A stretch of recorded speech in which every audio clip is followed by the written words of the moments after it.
제가 지금까지 경험했던 시계들 중에서 이 시계는 정말 좋았다, 근데 이 시계는 좀 별로였다, 오늘 다 말씀드려보겠습니다. 이 컨텐츠는 저희 아침 라이브에서 스컷님이, 크리스님이 지금까지 샀던 방출했던 시계 연대기 느낌으로 해서 영상 하나 만들어주신 게 어떤가요? 라는 의견을 수렴해서 제작하게 되었습니다. 그래서 제가 지금까지 경험했던 시계들에 대한 아주 솔직한 총평을 말씀드려 볼 텐데요. 자잘한 것까지 다 하면은 진짜 엄청 많아지겠죠. 그래서 이렇게 굵직하게 기억에 남는 것들만 말씀드려 보도록 하겠습니다.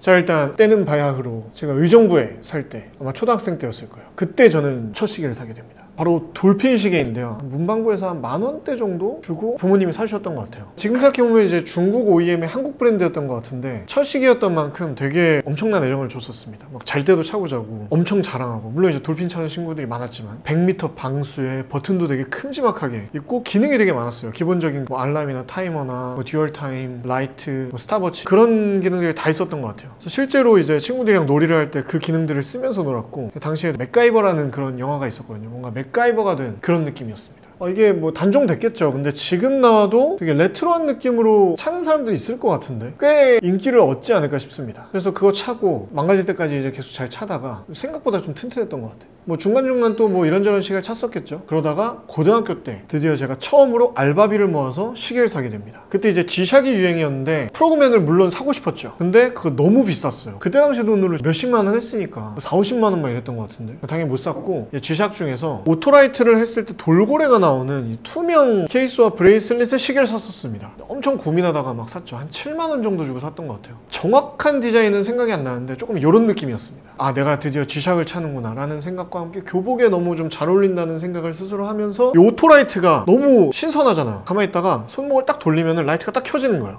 그래서 친구들에게 만나기만 하면 일로 와봐, 다 보여주고 막 자랑하고, 그 G샥이다 보니까 진짜 튼튼해서 엄청 오래 쳤었습니다. 거의 한 고3 때까지 찬 것 같은데, 단점은 이제 투명했던 러버가 변색이 돼서 엄청 누래졌었어요. 근데 또 그것도 그거 나름대로 이제 원래색을 아는 사람은 좀 더러워 보이지만 원래색을 모르는 사람은 조금 이제 그냥 누리끼리한 투명색이다 이렇게 생각할 정도였어가지고 저는 되게 만족하고 쳤었습니다.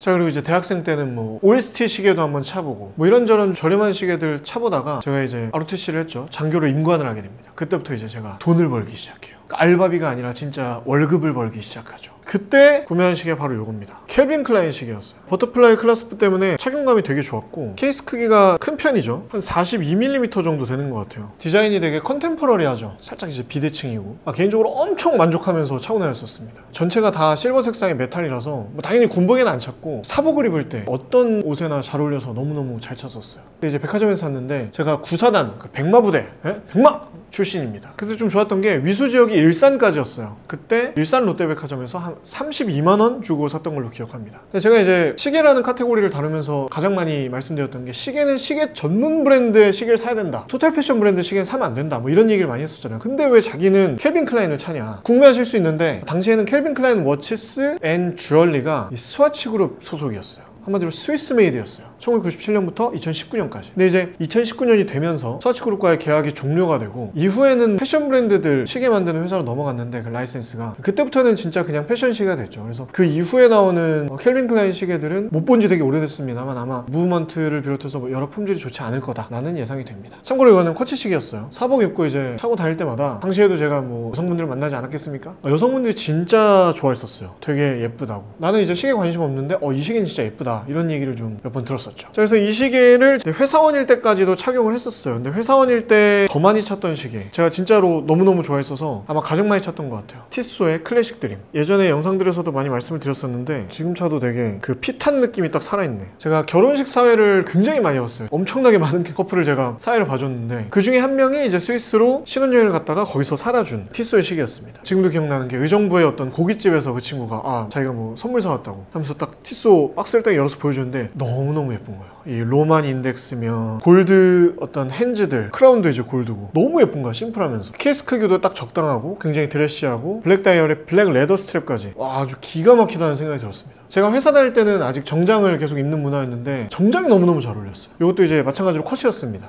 당시에 국내에서는 한 30만 원 후반대 정도 했던 것 같아요. 근데 저는 이때부터 갑자기 나는 스위스 브랜드의 시계를 찬다, 스위스 메이드 시계를 찬다는 그런 자부심 같은 게 엄청 생겼었어요. 엄청난 자부심을 갖고 찼었죠. 굉장히 소중히 여기고 막. 그래서 제가 맨날 말씀드리잖아요. 그러니까 한 번에 엄청 좋은 시계를 가는 것도 좋은데 그렇게 너무 좋은 시계를 처음부터 기출을 해버리면 이런 좀 과정이 없는 것 같아요. 그러니까 돌아보면 그렇게 비싸지 않았던 이런 시계들을 굉장히 이제 막 애주중지하면서 찼었던 그 내 모습이 저는 되게 좋았었거든요. 자, 그리고 나서 또 기출했던 게 드디어 이제 이 시계가 나옵니다. 아마 클래식TV에서 가장 많이 보여드렸던 시계 같은데 오메가 시마스터 300입니다. 회사원일 때 처음으로 산 고가의 시계죠. 로로가의 영역으로 들어왔으니까 찬 횟수로만 치면 평생 제일 많이 찬 시계인 것 같아요. 그냥 시도 때도 없이 차고 거의 데일리로 엄청 많이 차고 다녔어가지고 요거 이제 제임스 본드 카지노 로얄에 꽂혀가지고 엄청 끌렸던 시계고, 라이브에서 많이 말씀드렸지만 당시에는 할인을 받아서 한 480만 원대에 샀었습니다. 원래 한 500만 원대였던 것 같은데 여전히 제일 좋아하고 제일 자주 차는 시계 중에 하나고, 어떤 TPO에도 잘 어울리고 특히 이제 저는 비 오는 날 차는 것도 되게 좋아하고 다이버워치이기 때문에 지금도 이제 이 디자인을 보면 멋지게 잘 뽑았다는 생각이 듭니다. 밸런스 너무 좋게. 그래서 요거는 이제 잘 차다가 튼튼이가 커서 직장을 잡으면 그때 좀 물려주면 좋겠다라는 생각도 하고 있어요. 오버홀 열심히 하면서. 시마스터 300은 이건 아주 개인적인 의견입니다만 지금 현행 나오는 신형 모델들보다 구형이 훨씬 예쁜 것 같아요. 케이스 크기도 그렇고 이 다이얼에 아무것도 없거든요. 밋밋하게. 그러니까 요즘 이제 시마스터 300은 이렇게 물결 모양이 있잖아요. 그러니까 물결 모양이 있다가 없어졌다가 다시 생겼는데 이게 없었을 때 사길 되게 잘했다는 생각이 계속 듭니다.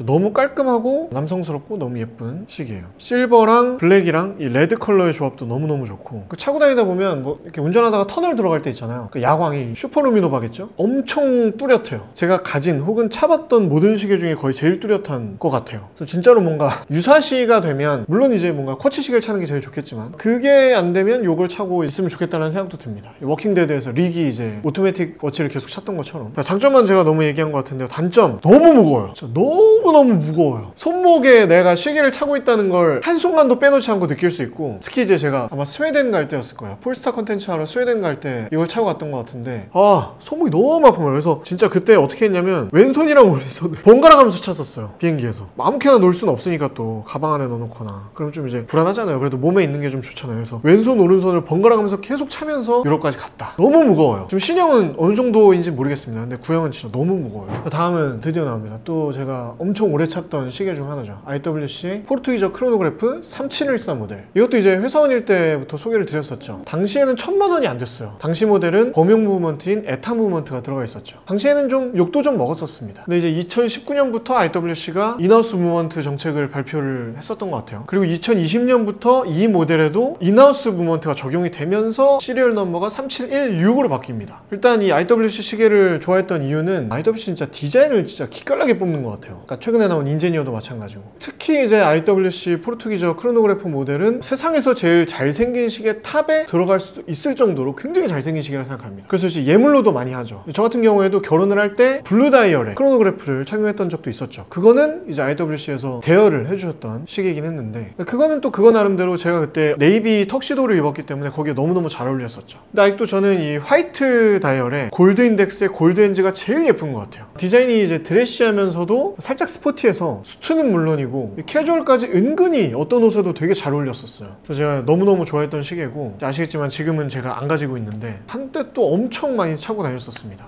단점은 IWC가 좀 특유의 투박한 그런 느낌이 있죠. 살짝 투박하고 두께가 좀 두껍다. 그러니까 현행 모델은 도명 글래스가 들어가면서 메탈 케이스 부분이 조금 더 낮아졌거든요. 유리의 비율이 좀 더 높아진 거죠. 근데 당시 제가 찾던 모델은 진짜 그냥 이렇게 플랫한 글래스였고 그냥 케이스 자체가 두꺼웠어요. 그게 조금 불편하다면 불편했다.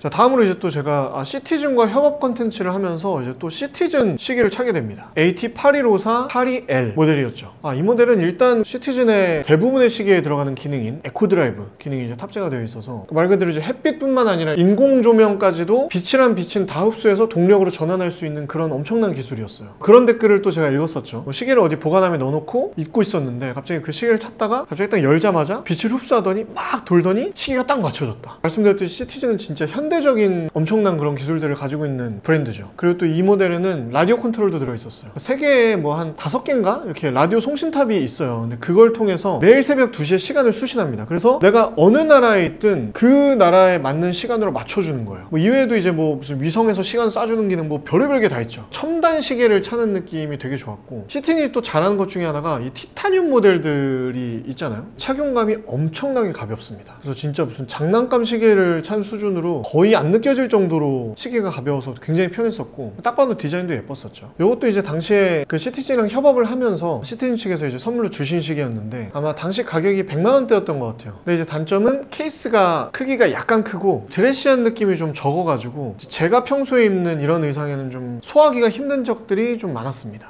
다음은 또 이제 IWC 하면 또 굉장히 기억에 좋게 남아있고 뇌리에 탁 박혀있는 시계죠. 빅파일럿 어린 왕자 에디션입니다. 이것도 이제 정말 감사하게도 당시에 IWC에서 대여를 해주셔서 찾던 시계인데, 파일럿 워치 하면은 사람들이 떠올리는 몇 가지 시계에 무조건 들어갈 정도로 존재감이 엄청나고, 파일럿 워치의 헤리티지들이 너무 좋았어요. 다이얼 디자인도 그렇고 이 크라운이 엄청 크거든요. 파일럿들이 글러브를 꼈을 때도 시계를 맞추기 용이하게 뭐 그런 식으로 이제 설계가 됐다. 그리고 이제 뭐 어린 왕자 소설을 쓴 생텍쥐베리가 이제 원래 뭐 파일럿이었다 뭐 이런 얘기도 있죠. 그런 어떤 헤리티지들이 다 담겨있는 시계여서 너무 좋았고, 이 스트랩도 좀 되게 러프한 느낌이었어요. 뭔가 진짜 군용 시계처럼. 케이스도 크죠. 이 스트랩도 엄청 볼드하고 이 남자다운 머스큘린한 그런 시계 느낌이 뿜뿜했습니다. 그래서 이제 많이 차고 다녔죠. 그래서 캐주얼에는 굉장히 잘 어울리긴 했는데 수트에는 아무래도 크기가 큰 파일럿 워치다 보니까 비교적 좀 안 어울렸었고, 그리고 저는 손목 둘레가 많이 말씀드렸지만 17cm예요. 조금 더 손목 둘레가 두꺼우신 분들이 차시면 더 잘 어울리시겠다. 자, 그리고 또 시간이 흘러서 이제 제가 드디어 또 이 시계를 갖게 됩니다. 정말 갖고 싶던 시계 중에 하나였는데, 해밀턴 카키필드 메카니컬 38mm 모델. 지금도 너무 좋아하는 시계죠. 요거는 이제 처제 남편이랑 같이 이제 사준 시계인데 가격이 당시에는 60만 원대였어요. 지금 또 많이 뛴 것 같더라고요. 알다시피 제가 좀 밀리터리 웨어도 되게 좋아하잖아요. 밀리터리 룩에 차면 너무 좋겠다는 생각도 들고, 뭐 그게 아니어도 투박하게 막 입을 수 있고 막 찰 수 있고 막 신을 수 있고 이런 걸 되게 좋아한단 말이에요. 좀 막 다뤄도 되는 것들. 그러면서도 뭔가 히스토리와 헤리티지가 좀 있어야겠죠. 근데 그런 면에서 이게 너무너무 좋다는 거죠. 실제로 군납을 했더니 해밀턴 브랜드에서 밀스펙을 고려해서 만든 필드워치. 이 헤리티지가 너무너무 좋았어요. 그래서 인덱스 같은 경우에도 이 겉에는 1부터 12로 되어 있고 안쪽에는 13부터 24로 되어 있습니다. 그러니까 24시간계를 볼 수 있는 거죠. 다이얼 컬러도 이제 당연히 이제 원래는 군용시계는 블랙이어야 돼요. 이렇게 반사가 안 되게 하기 위해서. 블랙도 되게 좋았고, 그리고 이 샌드블라스트로 이 케이스 부분이 진짜 전쟁터에 한번 나갔다 온 것처럼 막 굴른 것처럼 이렇게 되어 있어요. 그래서 더 뭐 어디에 찍히고 이래도 그게 뭐 그냥 그 나름대로 그냥 에이징이 되는 그런 느낌으로 찰 수 있을 것 같다. 그리고 나토 스트랩도 군대 느낌 나는. 야광은 그렇게 강하진 않았던 것 같아요. 저는 진짜 캠핑이랑 여행 갈 때 정말 많이 찾고, 케이스 크기가 작은 것도 너무 좋아요. 38mm 밖에 안 돼가지고. 그러니까 디자인이 좀 과하지 않다. 진짜 딱 뭔가 그 베이직에 충실한 그런 느낌? 네, 많이 말씀드렸지만 러그 툴 러그는 굉장히 길어요. 그래서 손목이 또 너무 가는 분이 차시면 좀 안 어울릴 수 있습니다. 한번 꼭 올려보시고 구매하셔야 됩니다. 아메카지 룩이나 밀리터리 룩을 포함한 뭐 대부분의 의상에 잘 어울리는 것 같아요. 너무 포멀한 의상만 제외하면. 그리고 이제 메카니컬 워치라서 핸드 와인딩을 이제 직접 다 해줘야 되는데 오토매틱이 아니니까 이것도 이제 저는 굉장히 좀 감성이 있고, 끝까지 다가오면 딱 멈추거든요. 그러면서 또 파워 리저브는 80시간이나 돼요. 아주 감성적인 시계입니다. 그래서 많이 말씀드렸지만 더 고가의 시계를 드리더라도 이 필드워치 같은 디자인의 진짜 고가의 고급 시계는 찾기가 힘들거든요, 당연히. 그래서 요거는 좀 해밀턴 특유의 헤리티지도 있고 대체될 수 없는 고유의 아이코닉함이 있다. 그래서 지금도 당연히 저는 방출 안 하고 계속 갖고 있는 거고, 아마 요것도 거의 평생 차지 않을까 싶습니다. 크게 망가지지만 않으면. 자, 다음은 또 해밀턴인데요. 이 카키 에비에이션 파일럿 오토입니다. 이것도 제가 정말 많이 찾죠. 이것도 이제 해밀턴에서 선물로 주셨던 모델인데 당시 한 150만 원대였던 것 같아요. 이게 근데 진짜 만만하게 어느 옷에나 정말 다 잘 어울려가지고 손이 진짜 많이 갑니다. 오늘 못 차지라는 생각이 들 때, 혹은 그냥 아침에 급하게 나가야 될 때 그냥 바로 이거 집어서 그냥 들고 나가요. 제가 이번에 최근에 독일 또 출장 갔다 왔잖아요. 정확히는 네덜란드랑 독일을 갔다 왔는데 그 나라들에도 이제 요 시계 하나만 딱 차고 갔었습니다. 근데 제가 그때 수트도 입고 데님 트러커도 입었었고, 당연히 보모 자켓이나 MA1 같은 파일럿 헤리티지가 있는 그런 의상에는 또 잘 어울리겠죠. 그래서 제가 작년에 뉴욕에 코핀 USA 영상 찍으러 갈 때도 요걸 차고 갔었죠. 케이스 크기도 36mm여가지고 컴팩트하면서 굉장히 깔끔한 느낌이 있습니다. 그리고 이 시계 같은 경우에도 인덱스에 분이 써 있어요. 그리고 이 C가 안쪽으로 들어가 있습니다. 1부터 12가 파일럿 워치의 헤리티지를 그대로 잘 계승을 하고 있죠. 그래서 처음에 이 시계를 차기 시작했을 때는 이제 누가 몇 시냐고 물어보면 55시 25분이야 뭐 이런 식으로 이제 아재 개그도 했었는데, 아무튼 진짜 좋아요. 오토매틱인데 파워 리저브가 역시 깁니다. 80시간으로. 와인딩 할 때 살짝 투박한 느낌이 있거든요. 드르륵 드르륵 하는 그 느낌도 저는 되게 좋고. 그래서 이 손목이 가느신 분이나 조금 이런 작은 케이스의 시계를 갖고 싶은 분들은 한번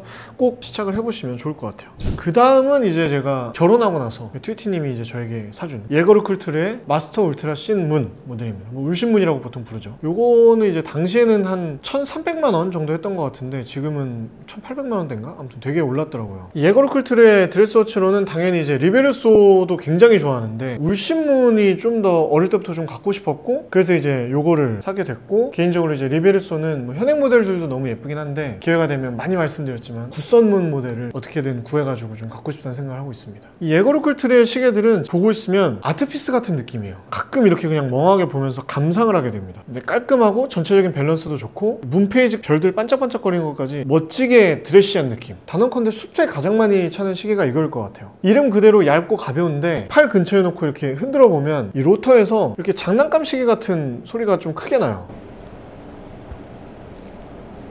요게 조금 살짝 거슬릴 때가 있다. 요것도 아마 방출하지 않고 계속 차지 않을까 싶습니다. 트위티님이 선물해 준 거기도 하고. 자, 다음은 여러분들 정말 좋아하시는 베스트셀러 시계 중 하나죠. 티소 PRX 35mm 모델입니다. PRX는 처음 나왔을 때도 저는 굉장히 충격을 받았는데 지금 봐도 진짜 디자인을 진짜 기가 막히게 뽑은 것 같아요. 케이스 브레이슬릿 일체형 시계들 중에서 가장 가성비가 좋은 데일리워치 최강자라고 볼 수 있다는 생각이 듭니다. 어떤 옷에도 다 잘 어울리죠. 심지어 정장에도. 그러니까 물론 이제 아이스블루 컬러가 정장에 어울리는 건 좀 힘들겠죠. 근데 다이얼 컬러가 얌전하다면 무조건입니다. 당시 쿼츠는 50만원, 오토매틱 모델들은 100만원 정도 했었는데 저는 오토매틱 모델을 가지고 있고, 이 쿼츠 모델들은 다이얼이 좀 밋밋해요. 오토매틱 모델들은 이렇게 클로드 팔이 같은 격자 모양의 패턴이 들어가 있습니다. 아무튼 개인적으로 이제 40mm랑 35mm 많이 고민을 하시는데 40mm 모델은 디자인 때문인지 제 손목에는 조금 크게 느껴지더라고요. 컴팩트한 게 더 예뻐 보여서 이제 요 모델로 샀고, 요거랑 또 이제 엄청 고민했던 거는 화이트 펄 모델이 있어요. 근데 그거 지금 봐도 너무 예쁘더라고. 누가 바꾸자 그러면 바꿀 것 같기도 하고. 그래도 이제 티소가 블루 컬러를 굉장히 잘해요. 예전에 영상에 말씀드렸는데, 그래서 특히 아이스블루는 이 여름에 청량하게 차기에 너무너무 좋습니다. 저 같은 경우에는 뭐 흰 티에 뭐 리넨 팬츠 같은 거 입을 때 딱 차주면은 엄청 포인트 컬러가 돼서 되게 좋더라고요. 물론 데님이랑도 너무너무 잘 어울리고. 그래서 PRX는 이제 뭐 출시한지 좀 됐고 대중성이 높아졌죠. 그럼에도 불구하고 진짜 잘 뽑은 시계다. 첫 시계를 구매하시는 분들, 쿼츠가 됐든 오토매틱이 됐든 스위스 메이드의 제대로 된 시계 브랜드의 시계를 구매하시는 분들에게는 정말 추천드리고 싶은 모델입니다. 다음은 티소 르로끌입니다. 이건 이제 20주년 모델이죠. 이 르로끌도 어릴 때 정말 이제 갖고 싶던 시계 중에 하나였습니다. 이제 클래식 드림을 찰 때 르로끌이 이제 너무 비싸니까 클래식 드림에 비하면, 그래서 언젠가는 좀 사고 싶다라는 생각을 했었고, 사게 된다면 이제 이런 모델을 사고 싶었어요. 저희 이제 제이슨 PD님 시계인데 그냥 딱 기본 모델 화이트 다이얼에 이제 블랙 레더 스트랩, 요걸 이제 사고 싶었죠. 근데 다이얼 안쪽에 이 기호쉐 패턴이 좀 들어가 있는데 이것 때문에 저는 조금 그래도 나이가 들면 사고 싶다라는 생각을 좀 했었습니다. 방금 전에 말씀드렸던 티소의 다른 시계인 PRX보다는 훨씬 드레시한 워치고요. 그래서 뭐 포멀 캐주얼 룩을 더 많이 입으신다면 당연히 이제 PRX보다는 르로끌을 더 추천을 드리고 싶습니다. 참고로 이것도 이제 티소에서 트위티님이랑 제 시계랑 이제 르로끌 커플 시계로 선물을 해주셨었는데, 저희 둘 다 이제 옷 입는 스타일이 조금 포멀 클래식 룩을 좀 더 좋아하잖아요. 근데 저희 부부한테 그런 면에서 되게 잘 어울렸어요. 그래서 뭐 20주년 모델도 너무너무 예쁘긴 한데, 그래도 저는 이제 만약에 르로끌을 구매를 하신다면 개인적으로는 이런 기본 컬러를 더 추천을 드리고 싶습니다. 더 르로끌답다고 해야 하나요? 더 헤리티지 있는 느낌. 자, 다음은 또 시티즌입니다. 뭐 쉬는 날이나 주말에 아마 제일 많이 차는 시계가 아닐까 싶어요. 미팅이나 촬영이 없는 날에도 많이 차고 나오고, 바로 시티즌의 아나디지 템프입니다. 진짜 아주 이건 명작이에요. 이것도 이제 저희가 시티즌 라이브 커머스를 했을 때가 있었죠, 네이버에서. 그때 이제 시티즌에서 선물로 주신 시계인데 당시 한 30만 원대 정도 했던 것 같아요. 라이브 방송을 준비하면서 실물을 봤을 때 와, 이게 아날로그와 디지털의 조화가 너무 그 레트로하게 잘 어우러진 느낌이라서 너무 좋은 거예요. 올드한 느낌은 아니고 뉴트로한 느낌이라고 해야 되나? 이름에 이제 템프도 있는데 이 온도 기능은 제가 보기에 뭐 그렇게 뭐 잘 맞는 것 같지도 않고 해가지고 아예 안 쓰게 되고요. 이 시계를 뭐 스케줄이 없는 날이나 주말에 많이 차는 이유는 일단 굉장히 얇고 가볍고 캐주얼 의상에 너무너무 잘 어울립니다. 그리고 또 한 가지, 이거 좀 웃긴 이유인데 쿼츠라서 제가 이제 가지고 있는 시계 중에 유일하게 차는 쿼츠 시계여가지고 시계를 맞출 필요가 없는 거, 그래서 제일 빈번하게 차게 되는 것 같아요. 지금 여기 있는 시계들 중에 맞는 시계 요거밖에 없습니다. 다 시간이 제각각이에요 지금. 그리고 이제 차고 다니면 모르겠어요. 제가 이제 뭐 이런 거 리뷰하는 유튜버라는 걸 다 알고 이제 여쭤보시는지 모르겠는데 생긴 게 좀 약간 특이해서 사람들이 예쁘다고 무슨 시계냐고 엄청 물어봐요. 제일 많이 물어보는 시계. 살짝 장난감 같은 느낌이 있어서 막 뭐 고급스럽고 럭셔리하고 뭐 이런 느낌은 아닌데 휘뚜루마뚜루 차기 너무너무 좋죠. 옛날 전자시계 같은 느낌의 일본 터치 시계들 중에서는 가장 괜찮은 시계라는 생각이 듭니다. 그때 이제 저희가 라이브 했을 때도 요게 제 기억에 제일 빨리 나갔던 것 같아요. 그만큼 딱 봐도 너무 예쁘다.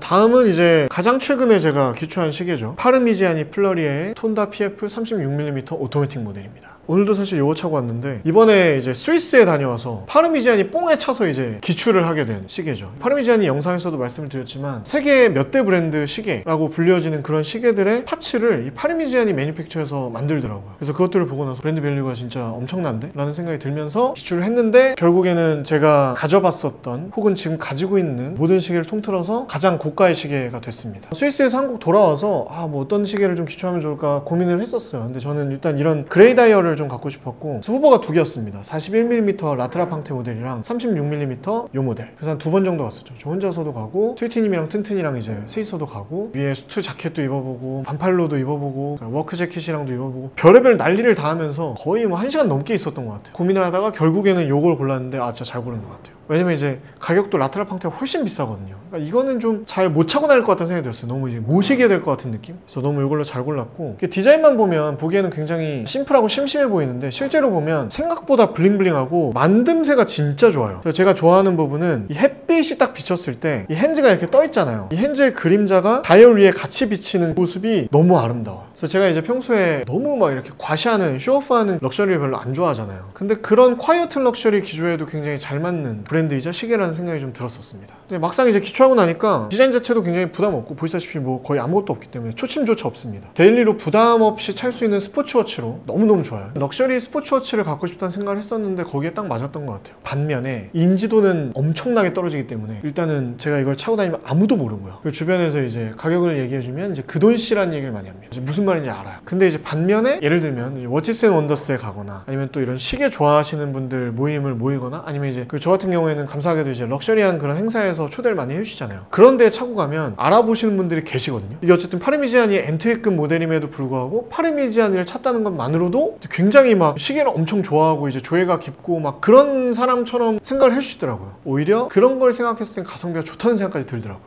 하지만 그 돈 씨라는 건 인정합니다.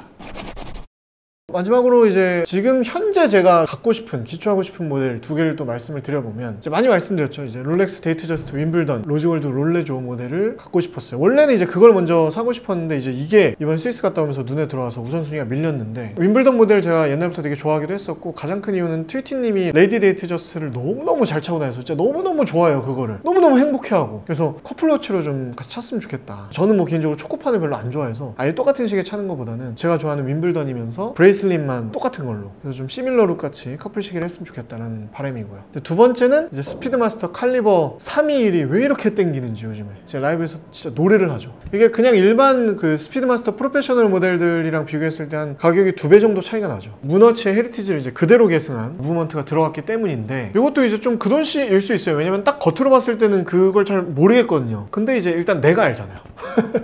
예전에 저희 스위스 오메가 매니팩처에서 실제로 근무하고 계신 한국인 분이 우리 채널에 나오신 적이 있었죠. 근데 그분이 321을 만드는 분이었어요. 그것도 난 너무 좀 친근하게 느껴지고 의미가 있잖아요.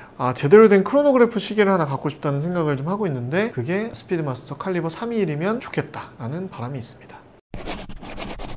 지금까지 제가 이제 초등학교 때부터 한국 나이로 39살이 될 때까지 경험했던 모든 시계들 중에서 인상 깊었던 것들 쭉 말씀을 좀 드려봤는데요. 시계 구매를 고려하시는 분들께는 좀 도움이 되셨으면 좋겠고 그게 아니어도 좀 재미가 있으셨으면 좋겠네요. 저는 이제 시계 생활을 할 때 좀 재밌는 것 중에 하나가 엄청 고심해서 시계를 기초하는 부분인 것 같아요. 저는 아시다시피 뭐가 꽂혔다고 해서 막 충동적으로 구매하고 이런 스타일이 아니잖아요. 혼자 고민 많이 해보고 다른 거랑 비교도 해보고 이게 진짜 맞는가 엄청 고민을 하다가 사잖아요. 그래서 구매를 했을 때 만족도가 굉장히 높은 편이거든요. 그래서 그렇게 하나하나 그냥 이제 뭐 코치 시계, 다이버 워치, 뭐 필드 워치, 파일럿 워치, 케이스 브레이슬릿 일체형도 있고 럭셔리 스포츠 워치도 있고 이런 식으로 이제 하나씩 그 카테고리별로 이렇게 추가를 해가는 게 저는 굉장히 좀 재미가 있더라고요. 그래서 뭐 예산이 되게 넉넉하신 분이시면 저는 좀 이렇게 차례차례 조금씩 일진보 해보시는 걸 너무 추천드리고 싶고, 예산이 없으신 분이시라면 저도 그랬듯이 가격대가 낮은 시계부터 하나씩 이렇게 올라오는 것도 재미있고 고귀한 취미 생활이 될 수 있다고 생각합니다. 저는 이제 여러분들의 시계 생활을 응원하면서 다음 영상에서 찾아뵙도록 하겠습니다. OSP